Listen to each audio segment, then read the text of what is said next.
Para a transferência embrionária tem que parar com o Mounjaro 2 meses antes. Já está chegando a retatrutida. Quanto tempo será que vai ser necessário nós aprendermos? Essas medicações hoje em dia, as medicações das canetas, hoje em dia sempre representam um desafio para todos os médicos e na medicina reprodutiva igual.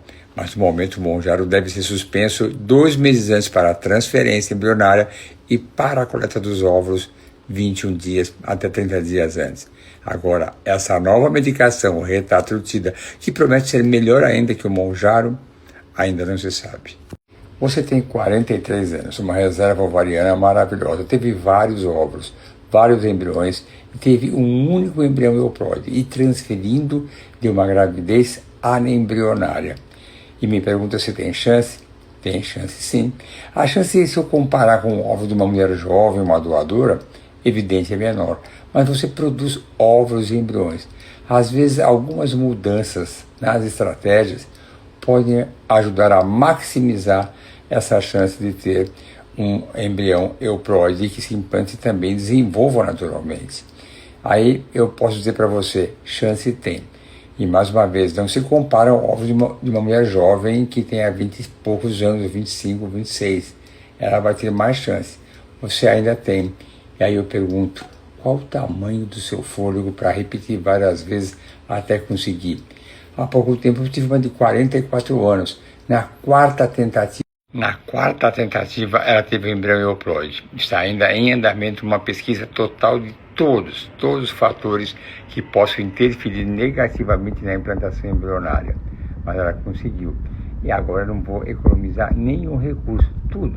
Vou pedir exames imunológicos, inclusive, porque não dá numa hora dessa. Quando a pessoa consegue o embrião da vida dela, você economizar recursos. É aquele momento que tudo que puder ser feito deve se fazer, porque para que não se tenha arrependimento e achar ou pensar, poderia ter feito algo melhor e talvez desse certo eu não fiz, porque eu não fiz.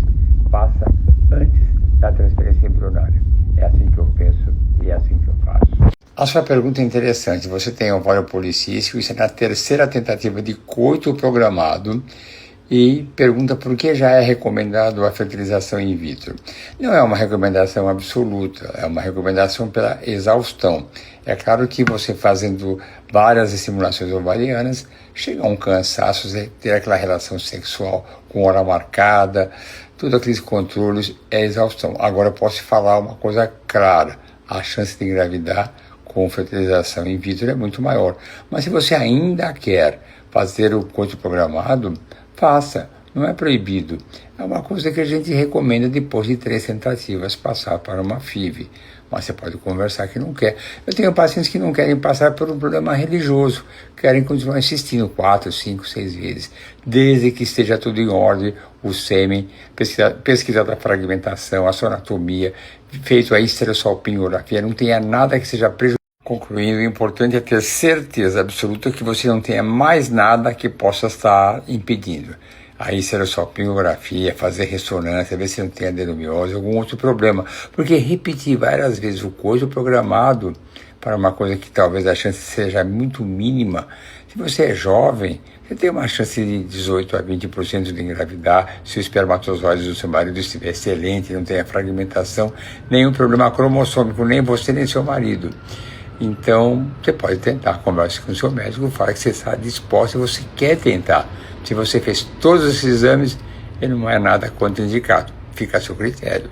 Você mostrou aqui a classificação de 3 embriões, um 3AB, excelente, um 5BA, excelente, e um 4BC, mais ou menos. Tem chance? Claro que tem. Os 2 primeiros têm uma chance maior, o terceiro menor.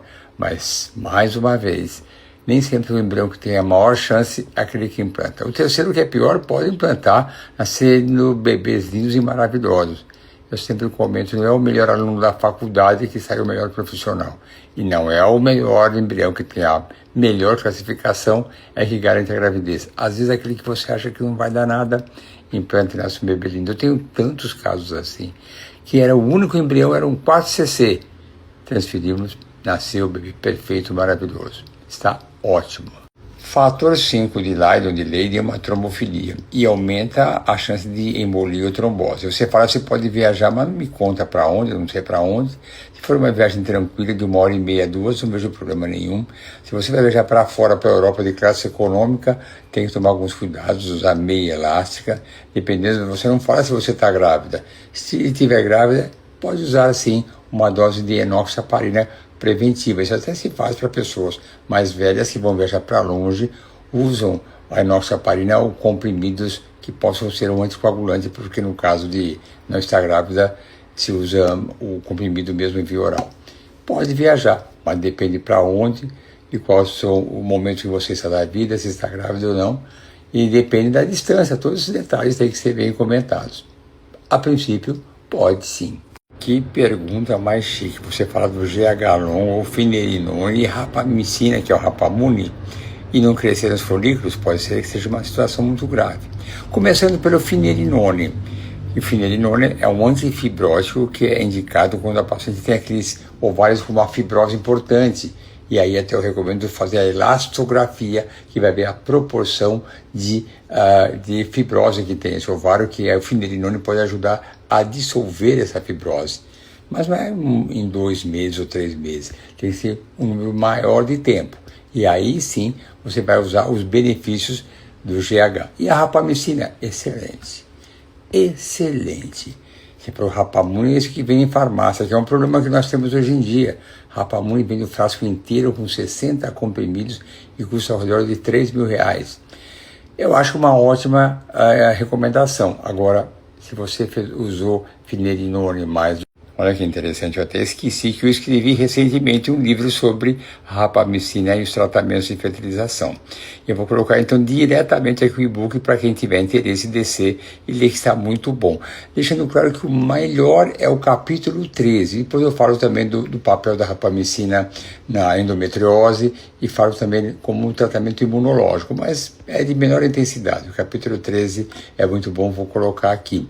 E sobre elastografia, que pouca gente faz, mas é bem interessante, nós fazemos também aqui em São Paulo, não exatamente no IPJ, mas uma clínica que temos como referência, dá uma noção muito clara sobre a fibrose e ver qual o tratamento a gente pode fazer para diminuir aquela fibrose e ter um efeito melhor para a estimulação ovariana. Mas não é em 1 mês, 2 meses que desaparece.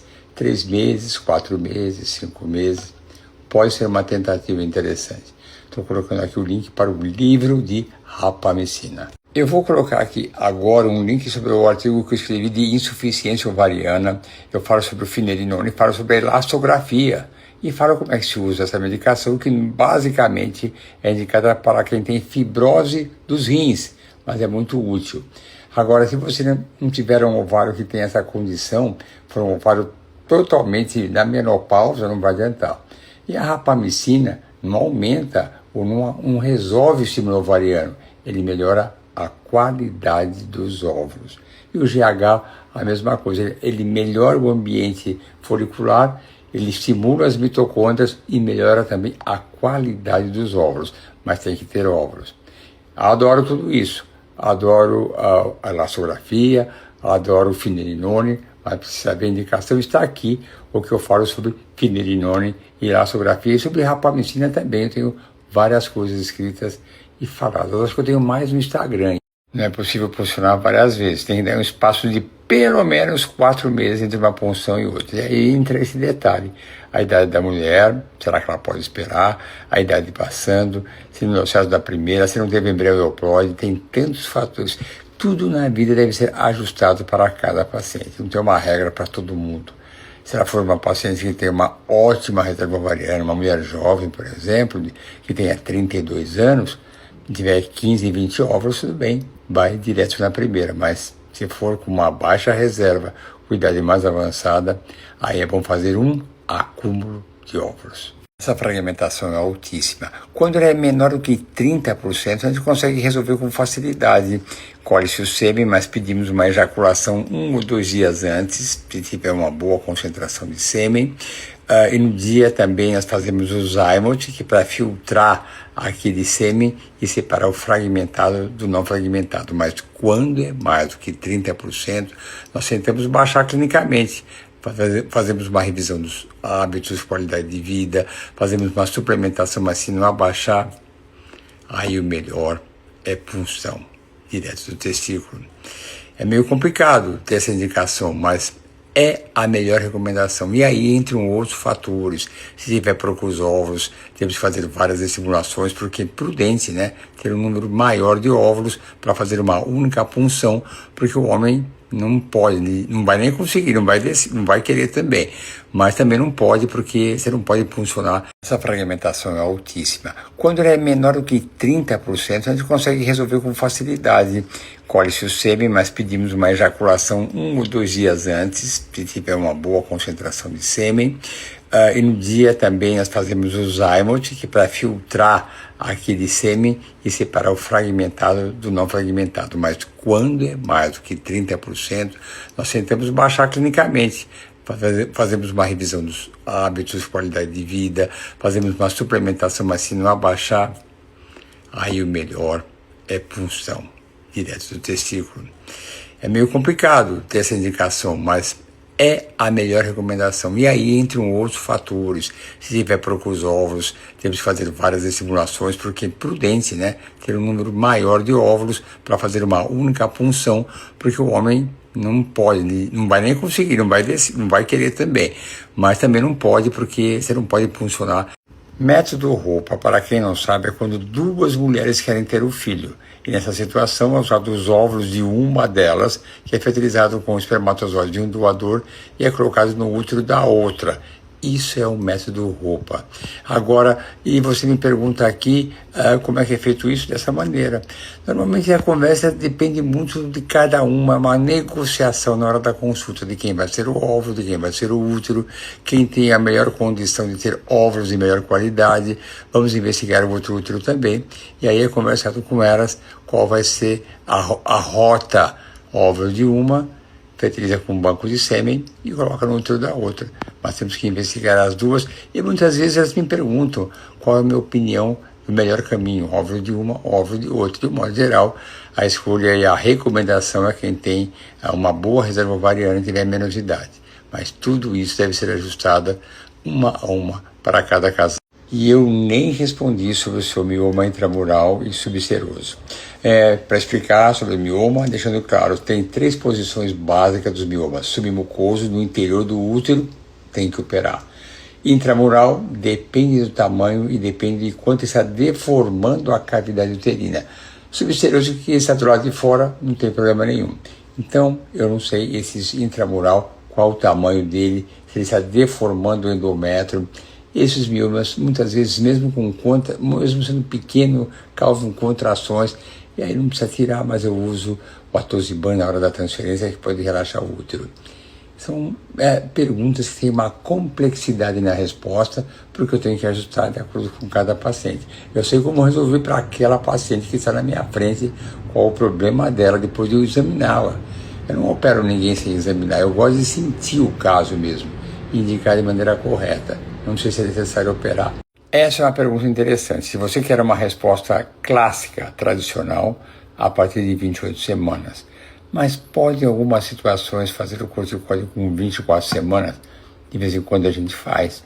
Quando tem uma gravidez de alto risco, eu tive um caso o ano passado, era uma paciente que tinha uma miomectomia extensa. Nós mesmos fizemos a miomectomia, foram vários miomas. Eu tinha que tirar aquele bebê antes da hora, porque se passasse do tempo e crescesse muito, poderia romper aquele útero.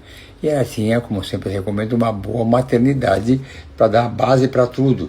E tínhamos que tirar o bebê com 28 semanas, que correria o risco de romper.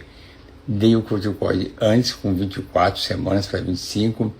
Tiramos com 28 semanas, um ótimo berçário, e o bebê foi super bem.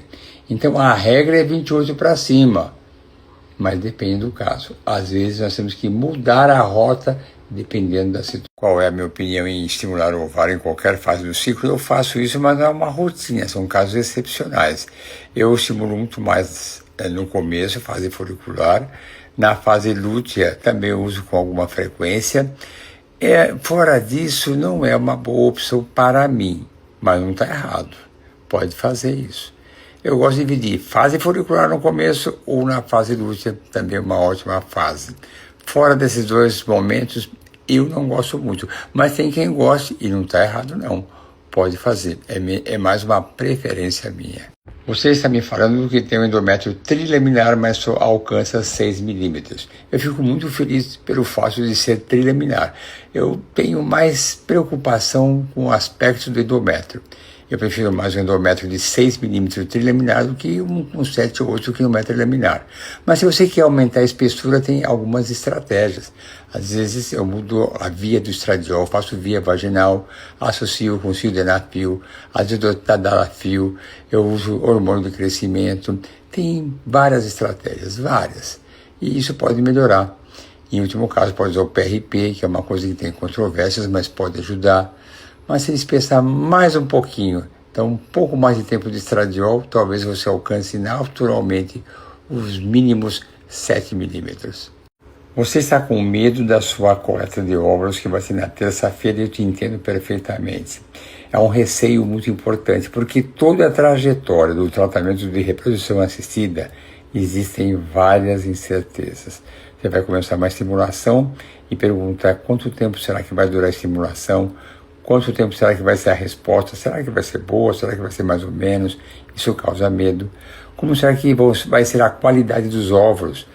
Será que eles são maduros numa boa proporção? Será que eles vão fertilizar? Será que eles vão formar bons embriões? Isso causa medo pelas incertezas. Eu entendo você totalmente, aí eu repito a sua frase. Eu farei o melhor que eu posso, com muita dedicação, estarei focado, mas eu peço que Deus nos abençoe, porque eu uso toda a ciência, a habilidade que Deus me deu e peço que Deus nos abençoe e nos conceda o milagre da vida, que começa com os folículos, os óvulos, a fertilização, a evolução, o embrião e depois a implantação. Essa trajetória é a coisa mais linda do mundo. A vida é linda. Eu que participo do comecinho, do primeiro folículo, do óvulo, do espermatozoide, do embrião, os primeiros ultrassons, e faço o parto e vejo aquele bebê nascer, segurar nos meus braços, eu te garanto. É uma emoção incrível quando eu finalizo fazendo o parto. Eu me acho muito, muito privilegiado por poder estar nesse momento, do comecinho da vida até a entrega do bebê para a mãe e para o casal. Vocês que são maravilhosos, que eu identifico prontamente pelo Instagram, porque aparece a bandeirinha do país que vocês são origem, vocês são o máximo. Eu fico muito feliz com a sua gravidez, que foi muito bem, já está com 14 semanas, maravilhosamente bem. E a felicidade de vocês contagia toda a equipe do PGO. É nesse momento que eu me sinto, eu e a equipe PGO, nós somos muito importantes. E me sinto muito agradecido por Deus por ter o privilégio de compartilhar com vocês esse momento de felicidade. Lembrando que o beta-HCG foi eu que disse para você por telefone, surpreendendo que vocês não estavam nem esperando isso, e fui eu que dei a notícia com toda a equipe PJ olhando para vocês. Vocês são o máximo, e eu faço questão de saber tudo o que acontece no Supernatal. Quero notícias permanentes, não só eu não. Toda a equipe de enfermagem, recepção da enfermagem, ama vocês. Não é obrigatório que se divida meio a meio, depende muito do combinado entre o paciente e a receptora, que muitas vezes a divisão pode ser meio a meio ou não. Numa outra resolução que tinha anterior à última, sempre era assim, meio a meio. Se fosse um número ímpar, esse 1 a mais seria da doadora. Mas depois, em 2022, eu vou colocar aqui a resolução, modificou que não é obrigatório. Eu já tive casos de pacientes que não queriam aquele número total de óvulos, elas queriam poucos óvulos. Tem muitas curiosidades das pacientes, mas depende muito do combinado com o médico, com a paciente e do entendimento entre todos. Mas respondendo a sua pergunta, eu vou colocar aqui como era a resolução e como ficou. Seguimos sempre o que há de principal e básico nas resoluções do Conselho Federal de Medicina. Está aqui o número das resoluções, se você tiver curiosidade de ler, está aqui. Você não tem que agradecer. Aliás, a felicidade é toda minha e da equipe PGO. Fazer o seu ultrassom pela primeira vez foi algo super emocionante, super emocionante. Você fala que eu sou seu doutor do coração, sabe, você já falou isso antes mesmo de ficar grávida. Eu acho muito emocionante você falar isso, mas a minha felicidade de toda a equipe PGO foi muito grande. Você sabe, quando você chegou, nem sempre eu posso fazer ultrassom naquele momento, mas eu parei tudo só para fazer o seu ultrassom, que foi lindo demais. Estamos todos muito felizes com a sua gravidez. Não, o probiótico vaginal e o probiótico via oral se complementam. Para problemas endometriais, se eu tiver que escolher, eu prefiro o probiótico via vaginal, porque as microbactérias vão penetrar no interior do endométrio e a distância será bem menor. Mas eu gosto muito de me preocupar com o intestino, viu? Eu acho que você deve usar sempre. Aliás, eu sempre receito o probiótico via vaginal e o probiótico via oral. Eu acho que toda a sua desbiose intestinal pode sim ter relação com a fertilidade. Então eu sempre dou os dois. Mas você vai preferir um ou outro, o probiótico via vaginal. Vou colocar 2 e-books que eu escrevi sobre a microbiota endometrial e também sobre a parte de avaliação imunológica do endométrio, que pode colaborar muito para você entender melhor quais são os problemas do endométrio. Não tem tudo aí, não. Essa parte, por exemplo, de hipercontratibilidade não tem. Tem por aí no meu site, no meu Instagram, não sei. Está espalhado por aí. Tem sim. Aliás, recentemente eu comentei num congresso que valorizaram muito a hipercontratibilidade uterina. Então eu vou colocar esses 2 e-books que tem sobre detalhes sobre essa parte da endometrite e a microbiota e sobre fatores imunológicos do endométrio. Os dois, estou pondo só a capinha, você procura lá no site e você vai achar. Aqui a resposta é longa, eu tenho que falar bem rápido. Você quer saber como melhorar a receptividade e também a espessura do endométrio. A receptividade eu avalio pela histeroscopia, que eu vejo a anatomia interna do útero, se tem algum pólipo ou uma sinéquia. Faço uma biópsia do endométrio para saber se ela tem endometrite ou tem alguma alteração no imunohistoquímico, como um endométrio hiperreativo, hipoativo ou citotóxico. Também faço uma avaliação da microbiota para ver se tem um desequilíbrio das bactérias do endométrio, tem uma desbiose. E vejo também se não tem uma adenomiose. Depois, em relação à espessura do endométrio, se não alcançar a espessura ideal, eu posso mudar a via do estradiol, usar sildenafil, tadalafil, posso usar o PRP, hormônio do crescimento, fazer um ciclo natural modificado ou totalmente medicado.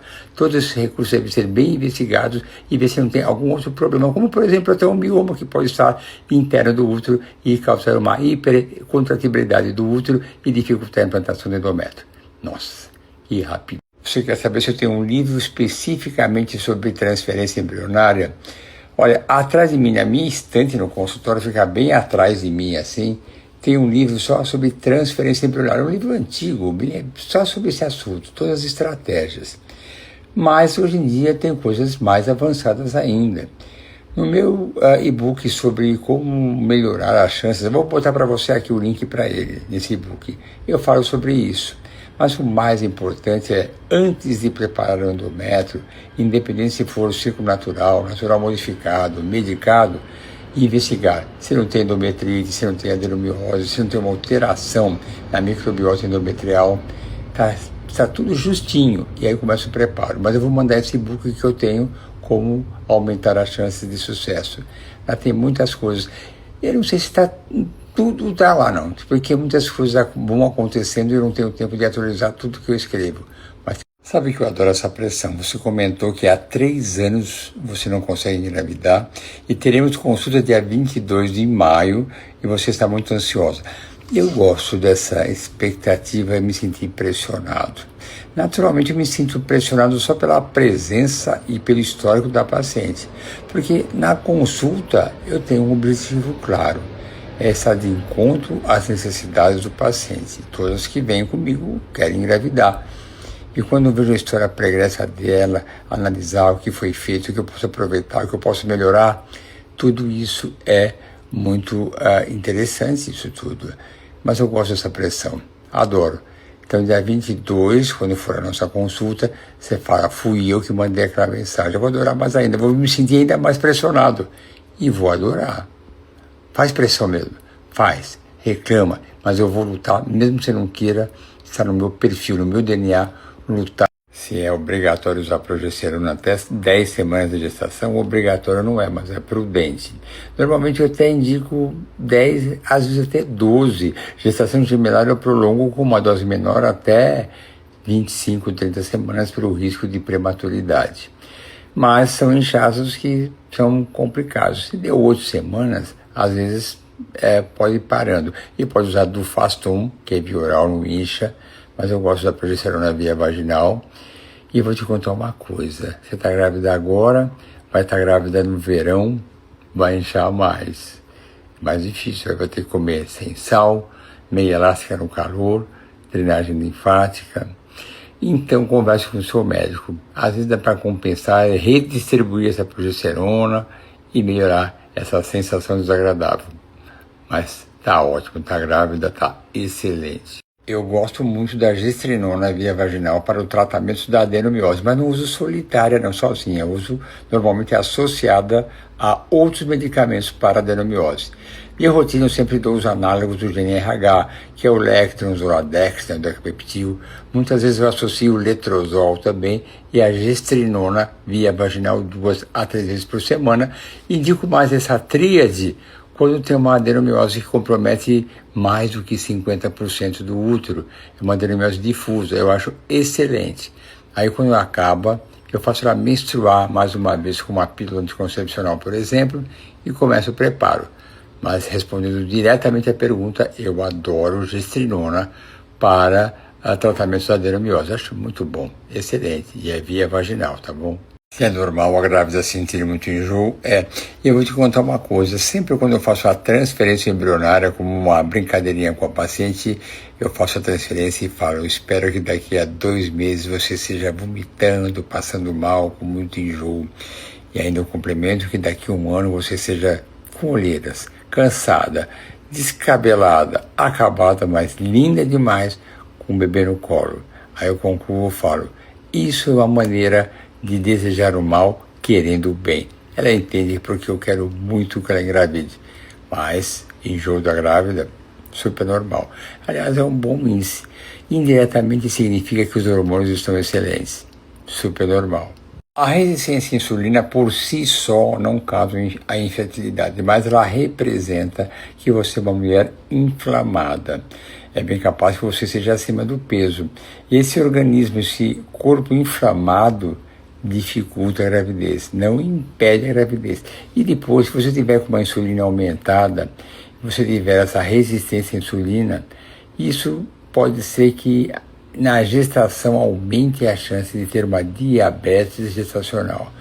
Então, tudo isso anda junto. Então, a gente sempre recomenda estar com a insulina aumentada, estar com a resistência à insulina aumentada, a gente vê o tratamento para engravidar rápido e ter uma gestação linda e maravilhosa, diminuindo o risco de diabetes gestacional. Só isso. Esta sua pergunta tem um conteúdo interessantíssimo, uma mesma pergunta.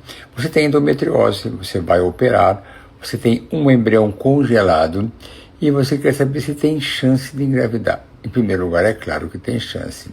E o segundo detalhe é que você tem um único embrião. Você vai operar endometriose.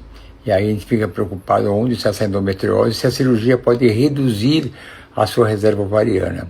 Será que é o melhor caminho? Você já decidiu que vai operar, não quero também interferir nisso.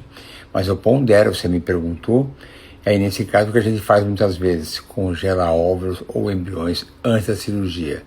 Tem que conversar muito. Mas a pergunta básica é se você tem chance? Claro que tem chance. Boa cirurgia e que tudo dê certo para você. Essa pergunta é muito interessante. Você vai receber óvulos doados e me pergunta quantos embriões euploides você tem direito. Bom, eu nem recomendo, e nenhuma clínica recomenda fazer biópsia embrionária de rotina. Só se tiver alguma situação específica, se o marido com alteração no espermograma, no cariótipo dele, pode ter uma indicação. Mas aí não é responsabilidade da clínica. Eu e praticamente todas as clínicas, acho que até do mundo, não recomendo biópsia embrionária ao receber um óvulo de uma doadora que tem 25, 26 anos por aí. Se você quiser fazer, você pode fazer. E o que acontece se você não tiver nenhum embrião euploide? você perdeu o ciclo. Mas se acontece se você não tiver nenhum embrião, de qualquer maneira, não tem nenhum embrião, aí a gente repõe os ovos, vai ter que repor. Mas a biópsia embrionária é um direito seu fazer, você pode querer fazer. Explicando ainda melhor. Se uma paciente tem mais do que 38 anos, é uma recomendação fazer biópsia embrionária para idade avançada. E se ela não quiser fazer, ela não é obrigada a seguir a minha recomendação ou a do médico. Se ela tiver 30 anos e não tem recomendação para fazer biópsia, mas ela quer fazer, pois faça, é um direito dela. Existem coisas na medicina que são recomendadas e outras não, e muitas delas a gente pode seguir o desejo do paciente, como o caso da biópsia embrionária. Então, quando uma paciente vai receber um óvulo de doadora, de 25, 26 anos, não é uma recomendação fazer a biópsia embrionária, mas ela pode fazer o desejo dela, se derem todos alterados, ela assumiu o risco de fazer algo que não é recomendado. Então, não há nenhuma garantia de ter embrião euploide. É assim que funciona a nossa clínica e acredito que do mundo inteiro. Na Espanha é assim, em todos os países é assim. Você tem 48 anos, vai receber óvulos doados e tem um endométrio que chega no máximo 5,5. Isso deve se preocupar? Sim, não é o endométrio ideal. Endométrios finos, eles não impedem a implantação embrionária, mas dificultam. Mas aí, na hora, temos que ver o que pode ser feito para melhorar. E aí vem aquilo que eu sempre falo. Mudar a via do estradiol, você associar com sildenafil, tadalafil, usar o hormônio do crescimento, fatores estimulantes de granulócito, fazer uma pequena estimulação ovariana nossa, tem tantas estratégias, várias.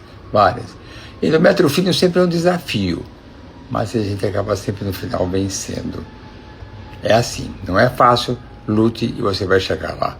Quando alguém transfere um embrião euploide, mesmo um embrião seu que não é de grande qualidade, ele é mais ou menos, e me pergunta o que eu devo investigar, a pergunta certa seria o que você deveria ter investigado antes da primeira transferência embrionária, porque é assim que eu penso, avaliar seu endométrio, se não tem uma endometrite, uma disbiose endometrial, se você não tem alguma estrutura no interior do endométrio, tem alguma alteração da receptividade, um endométrio hiperativo e proativo, citotóxico, se você não tem trombofilia, se você não tem adenomiose, se você não tem um excesso de contrações uterinas ou alguma coisa que deforme o seu útero, algum mioma suspeito, se o seu marido fez o exame de fragmentação do DNA do sêmen, se você e ele, mesmo fazendo a biópsia embrionária, fizeram o cariótipo, que é importante, porque algumas vezes não é o PGTA, é o PGTSR, para algumas condições especiais.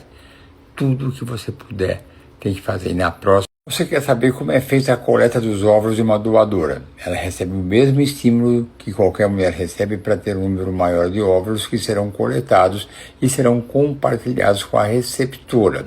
Normalmente não é concomitante, porque é difícil a gente sincronizar no mesmo momento de coletar, cair direitinho com o preparo do endométrio. Normalmente a gente coleta os óvulos da doadora e aquela parte que vai para a receptora, nós podemos congelar ou se tiver o sêmen preparado, nós fertilizamos, mas transferimos o embrião para a receptora em um outro momento para que haja uma sincronia melhor.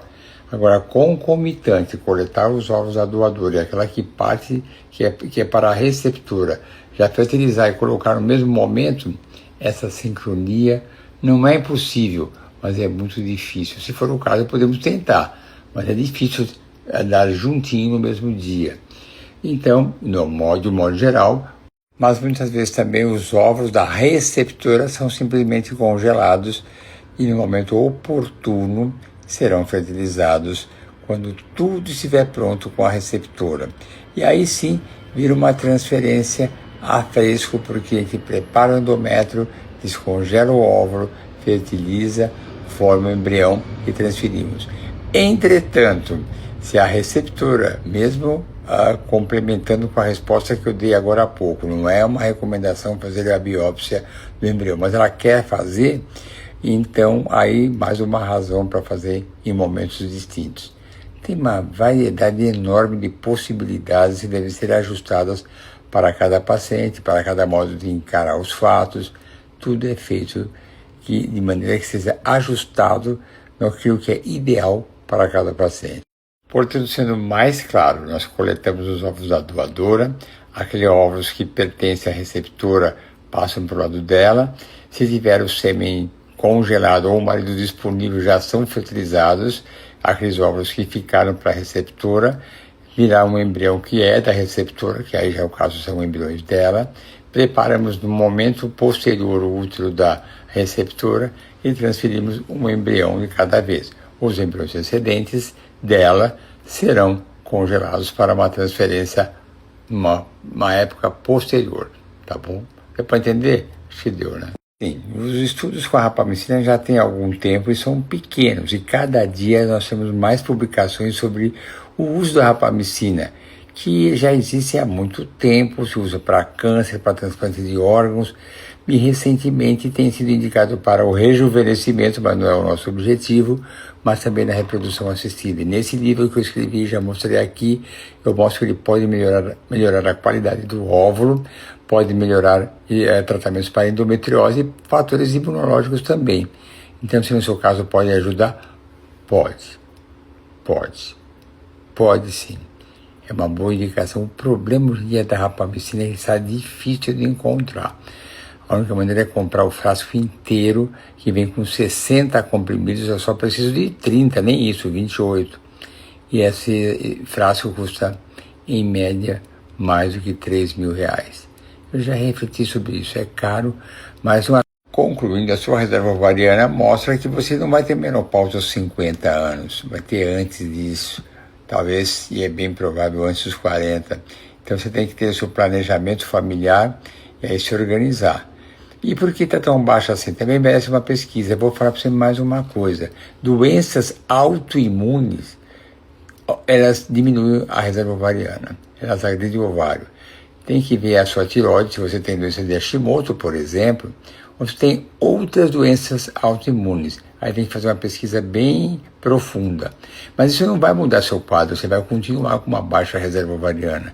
Só se você quiser uma explicação do motivo de ter uma reserva tão baixa, sendo tão jovem. Mas nesse momento, vá em frente para engravidar o mais rápido possível, ou congele seus óvulos ou embriões, e aí tenta naturalmente, tá bom? Você é uma jovem paciente que tem 25 anos, uma baixa reserva ovariana de 0,9 e o sêmen do seu marido também não é bom. O que é melhor? Fertilização in vitro. Agora tem que ver muito bem por que está tão baixo assim. Muitas pacientes avaliam o antimileriano tomando pílula, por exemplo, então ele é mais baixo do que é a realidade, ele é melhor. Muitas pessoas também estão tomando qualquer outro tipo de hormônio. Então, é bom você avaliar seus folículos antrais. Mas, sendo essa a sua realidade, eu recomendo você ir para uma fertilização. Ou congele os embriões por um tempo e tente naturalmente, porque a baixa reserva ovariana não impede a gravidez espontânea. Simplesmente representa que a sua quantidade de óvulos está pequena. É como você ter um carro que está com um tanque de gasolina baixo, você não pode andar muito, vai acabar. Aqui é igual. Seus óvulos vão acabar mais cedo, não vai chegar. Você fez 2 perguntas e, resumindo essas 2 perguntas, você vai fazer uma cirurgia de endometriose que compromete o intestino e quer saber se pode engravidar depois da cirurgia naturalmente. A minha resposta é claro que pode. É claro que depende da cirurgia. Por exemplo, se compromete as tubas, estão dilatadas, tem algum problema, estão inflamadas, aí a recuperação é mais difícil. Mas se a pergunta é seca, simples, se depois de operar endometriose pode engravidar naturalmente, a resposta é sim. Em nome de Jesus, como falam os pacientes, você pode, se Deus quiser, engravidar. E se não for possível engravidar naturalmente, faz fertilização e engravida. Essa é a pergunta que eu adoro quando me falam qual é a minha chance de engravidar com os meus 2 embriões, um 3cc e outro 5cc. Bom, eu não preciso ser claro, porque você já sabe que são embriões de qualidade bem baixa. E o que significa isso? Que a chance de implantação desses embriões seja 20%, 25%, por aí. Nossa, como é baixo. Sim, mas não é impossível. Nós temos embriões 5A maravilhosos que têm uma chance de 70% e 70%, não é 100%. 20% não é 0%. Tenha fé, transfira seu embrião e, se Deus quiser, tudo vai dar certo. E se não der certo, você faz estimulação ovariana outra vez. E aí muda alguma coisa no protocolo, muda alguma coisa na suplementação, tem tantas estratégias. Então, vai em frente com muita fé. Você está fazendo um mini-FIV, tem 6 dias de estimulação e não tem nenhum folículo desenvolvendo. Bom, eu uso mini-FIV e uso com alguma frequência quando o ovário realmente tem uma baixíssima reserva ovariana. Então, nesses casos, dá muito remédio, pouco remédio, não muda nada. Então, eu dou pouco remédio. E aí pode ser que você seja um desses casos. Você toma um remédio e não vai para frente. Aí precisa ver por quê. Aí tem todas as hipóteses que já comentamos hoje em dia, se é uma fibrose ovariana, se fazer elastografia, se ver tem alguma esperança, mas aí, se não resolveu até agora, precisa ver se tem outros detalhes que possam levar a uma solução e ver se o seu ovário tem chance de responder com outro protocolo.